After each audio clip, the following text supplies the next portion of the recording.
Hoje nós vamos falar sobre a nossa aula de campo elétrico, tá? Mas para a gente falar sobre campo elétrico, primeiro a gente tem que lembrar a teoria de campos. O que são esses campos? De onde vem a ideia de campo elétrico? Primeiro vamos relembrar sobre a teoria dos campos, sobre o campo gravitacional, tá? Falar o que são campos, de onde vem o conceito de campo. Então, é o seguinte, gente, entendam, o que é o conceito de campo? Todos os campos são determinados pelo gradiente de um potencial existente, tá? Então, lembre-se, gradiente de um potencial existente. Professor Diego, mas o que é essa palavra gradiente? Se a gente for procurar o conceito da palavra gradiente, gente, gradiente é a medida de variação de uma grandeza numa determinada direção, tendo em vista sua dimensão espacial. Entendam? É a variação dessa grandeza em uma determinada direção com essa dimensão espacial, tá? Aí a gente começa a entender os conceitos de campos, tá? Como a gente está falando de campo elétrico, a gente tem que pensar o seguinte: é o gradiente de um potencial, o quê? Potencial elétrico, ou seja, uma taxa de variação desse potencial elétrico num campo de força segundo uma direção desse campo, tá bom? Então é isso aí. Lembre-se, agora eu vou falar passo a passo o conceito de campo elétrico. Então, gente, o campo elétrico, ele é mensurado, medido ou calculado pela seguinte equação.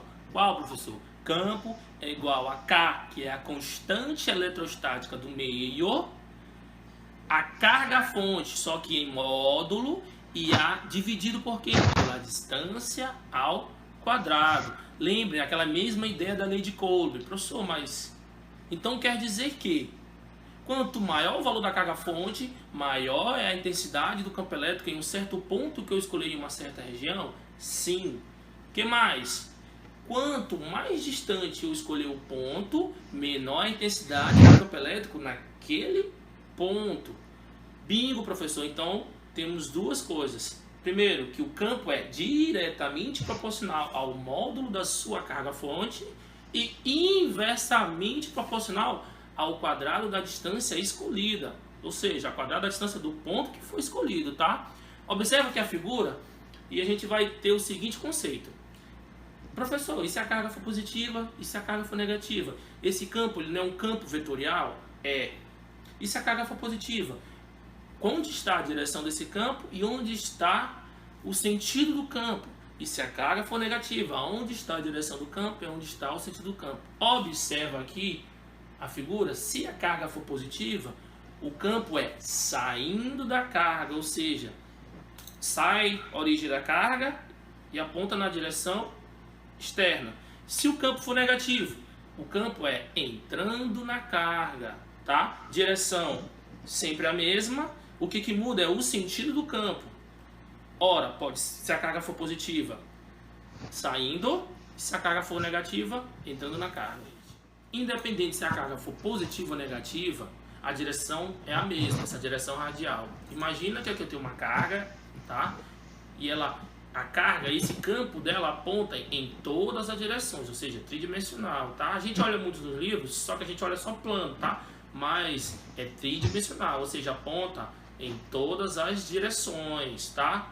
Se essa carga for positiva, o campo aponta na direção saindo da carga, tá? Lembre-se disso, saindo da carga.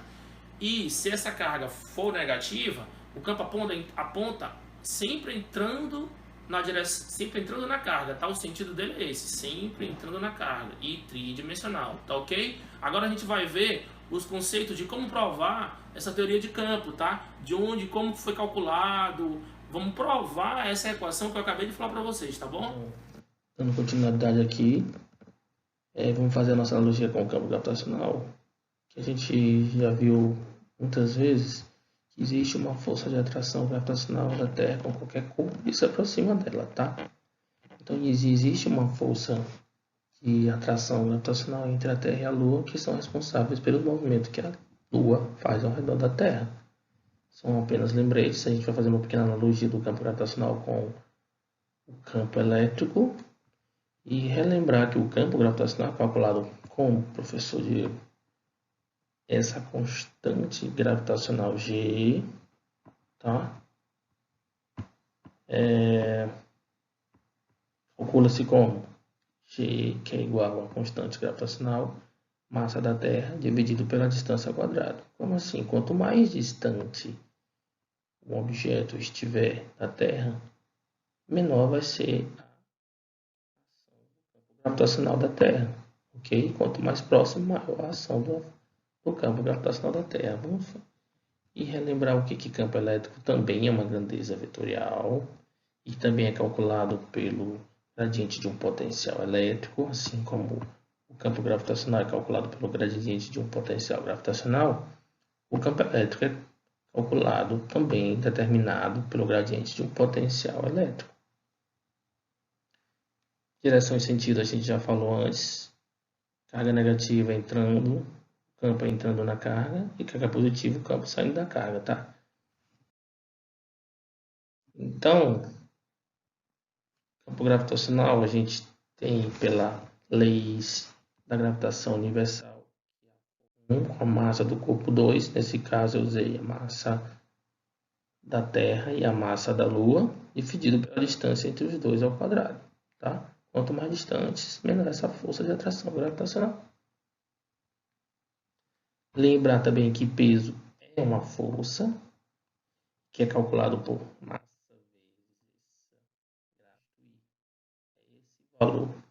Esta equação aqui na força, a gente vai ficar com o seguinte: massa da Lua vezes a gravidade, ou seja, o campo gravitacional,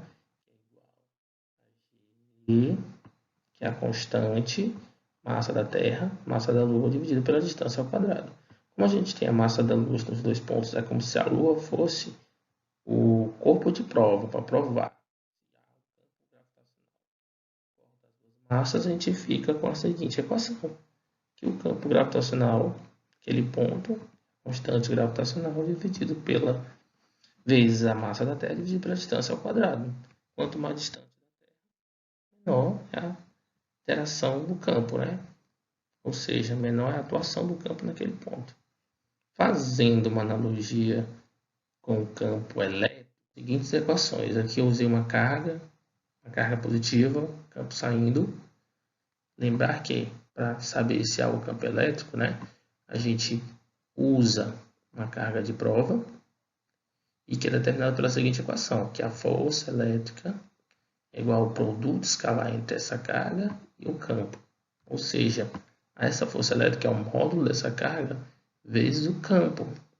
Esta carga é a carga de prova. Mas aí a gente lembra da equação de Coulomb, tá?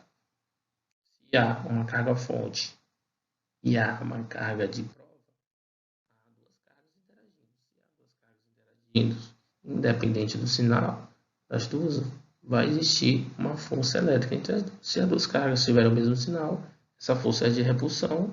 Se as duas cargas tiverem sinais contrários, essa força é de atração. Então lembrem da lei de Coulomb da aula passada. O que diz a lei de Coulomb? Ó? A força elétrica é igual a constante eletrostática, módulo da carga fonte, módulo da carga de prova, dividido pela distância ao quadrado. Ah, professor Diego, então temos duas equações para a força elétrica. A da lei de Coulomb e esta que eu acabei de mostrar para vocês, bem mais simples. O que a gente faz? Substituindo, a gente fica com a seguinte expressão, ó. E observe que a carga de prova aparece nos dois lados da equação. O que a gente faz? A gente elimina. Vocês corta. Eu sei que os professores de matemática não gostam muito disso, tá? A gente elimina as duas equações. As duas cargas de prova. E ficamos com quem? Ficamos com a equação do campo elétrico.